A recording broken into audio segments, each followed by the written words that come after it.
Welcome back to Where is the Money? So with the shutdown, the state of the economy, the tariffs, inflation, the weakening dollar, all these kind of things is going on with the different aspects of the economy.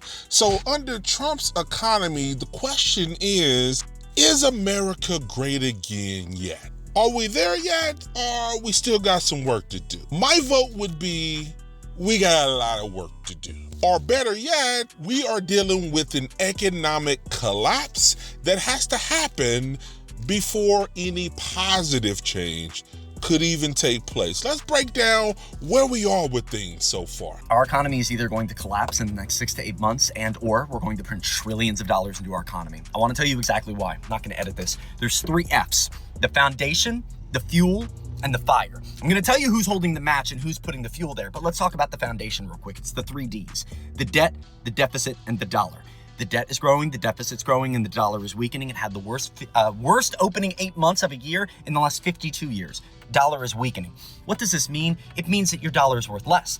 All while a part of that foundation, we've had 5 years of consistent cumulative inflation that we believe the Fed is underreporting, and a job market that is waning. Job market specifically for college grads now showing that a 9% unemployment rate for those with a degree is normal, and a 49% underemployment rate for those with a degree under 30 is normal. And to finalize the foundation, we also know that everything is just generically more expensive, whether you're getting insurance, a car, or a home. Now the fuel. Now I made a video back in April on Liberation Day, actually the day after Liberation Day, having watched it, realizing I just watched the first domino fall in what could be the largest economic collapse we've ever seen. And the reason for that is countries, consumers, and companies. Countries got a slap in the face collectively all at the same time with this new thing that they had no clue was coming, or at least at this amount.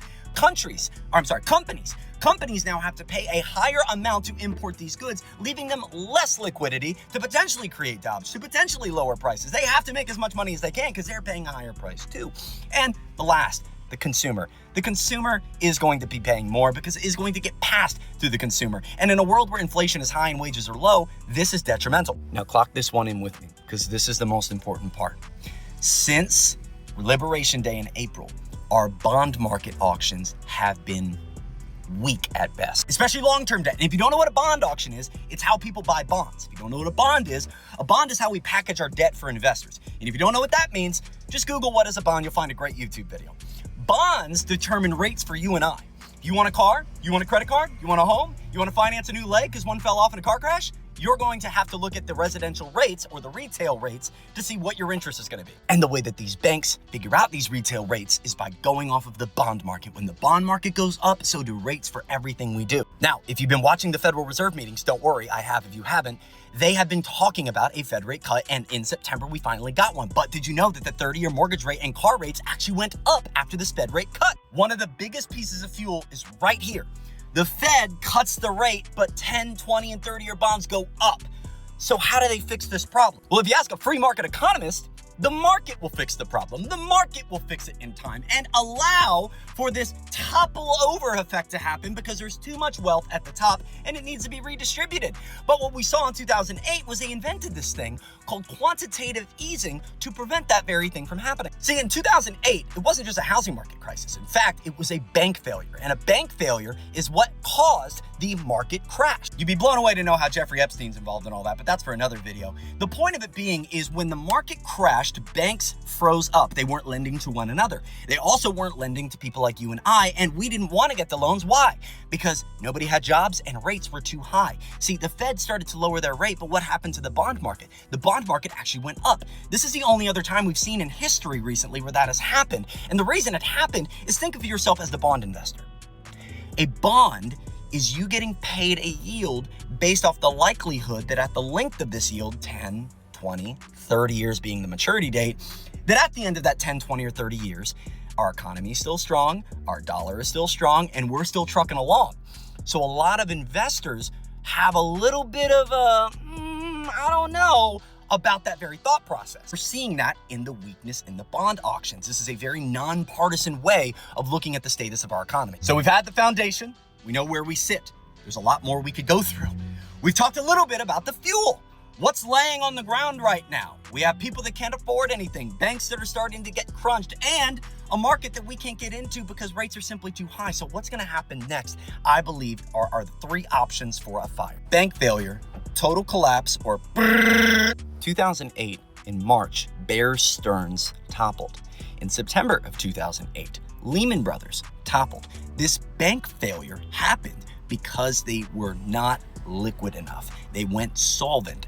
It means they didn't have enough money per the amount of money they owed every other direction to people like you and I and their investors. Our Federal Reserve and government stepped in to help Bear Stearns from falling, but couldn't do the same for Lehman Brothers, leading to the credit crisis we went through from 2008 to 2009. Right here, and I'll tell you what these yellows are here in a second, but right here is when we had our first bank crisis. Here's where we had our next. And you could see that right after that, this is the 30-year bond. Why did rates drop after our economy just showed some of its weakest potential signs ever? Two giant banks collapsed, but yet the bond investors were like, actually, we want less money back on our investment. We think you guys are doing great. Well, bank failure was also what happened in 1929 that caused the 30s Great Depression. Bank failure is often the trigger mechanism that lights the fire. Now, number two, an economic collapse. Could we get to the point where the dollar is so untrusted, becomes so weak, that we have to completely change systems, that we have to transition to a blockchain currency, a gold-backed, Bitcoin-backed currency, because our currency is no longer what people want? I think that could potentially happen. The reason being is because more and more people don't believe in our dollar, more and more people don't believe in our debt, and more people are watching our deficit gap grow, all while the wealth gap grows, and nothing is being done for the next generation to be able to do anything about it. Could be an economic collapse, but number three is most likely the fire that is going to be lit. Number three, money printing. See, behind me, again, this is when we had our first couple bank crashes, and then the bonds went down. But what I didn't tell you the first time is that these yellow highlights are the 3 times that our Federal Reserve stepped in to buy bonds. Now, let me explain this. When the bond rate starts going high and they want to curtail the supply, what they do is they print money and go buy. That all rhymed. So what they did after these 2 bank failures, as we could see the 30-year started to go up, they began printing money, but not just to throw into the economy. I want to be very clear here. There's bank bailouts, which did happen, and that is congressional. It comes from our government. Our legislative branch and executive branch orchestrate those bank bailouts, and that very much did happen. Look at TARP, look at Henry Paulson. That meeting's crazy. But this is only QE. Federal Reserve money printing. Now, this isn't just money printing. It's not going to the mint. It's digitally made new, and then they use that digitally new money to buy up bonds. But why do they specifically buy bonds? Think of supply and demand. If nobody wants our bonds because they don't trust our economy, what is the one way that we could get the bond to go down, the rate to go down? What would you do if you were selling a banana and you had 20 people that wanted to buy your one banana? You really have 2 options. Either sell more bananas, get more supply to feed the demand, or raise your price and let them fight for it. We saw that happen in the housing market not too recently. So right now, what the Federal Reserve was doing in 2008 was deciding to take bonds off the market so that less bonds were available, thus making them more valuable. Are you catching that? They printed trillions to buy up these 30-year bonds so that the yield would go down and the market would unfreeze. We see it didn't work perfectly because it came right back up. So what did they do just so recently after that? They printed money again, QE2. The rate went down, but shortly after that, right back up. It came down a bit, but then started to see back up. So what'd they do again? They printed money. We're not talking a few $100s or millions in money printing. They printed trillions of dollars of money. That is a millions. You could buy every NFL, NBA, MLB, and soccer team multiple times with $1 trillion, and they printed multiple trillions. So the foundation's been set. The fuel is laying on the ground floor of the kitchen right now, and it's just a matter of who drops the match. Do we go into bank failure, and that triggers some actions like money printing or bailouts? Do we wait too long and actually suffer a full systemic economic collapse or detethering, allowing someone for like a China to step in as the world's #1? Or do we prolong the debt-fueled economy by printing more money to suppress the bonds, open up more credit, more debt for you and I, and allow billionaires to get even more wealthy? I made this prediction back in April, and I'm restating it right here.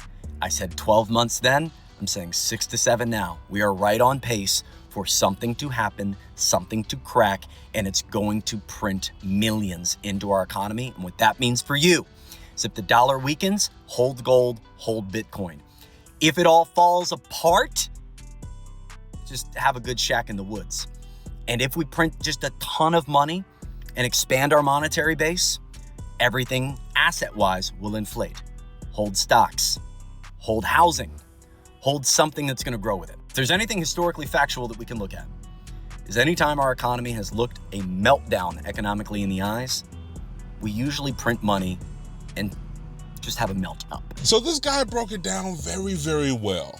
The foundation, the fuel, and the fire. In the foundation, the deficit is growing, the debt is growing, the dollar is weakening. That added in with the inflation, the shutdown, the tariffs, it's kind of like a Jenga puzzle that's about to topple over.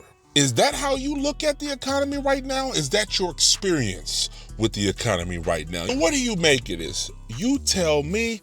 Put your comments below. Let's talk about it. This is Where is the Money? Talk to you soon.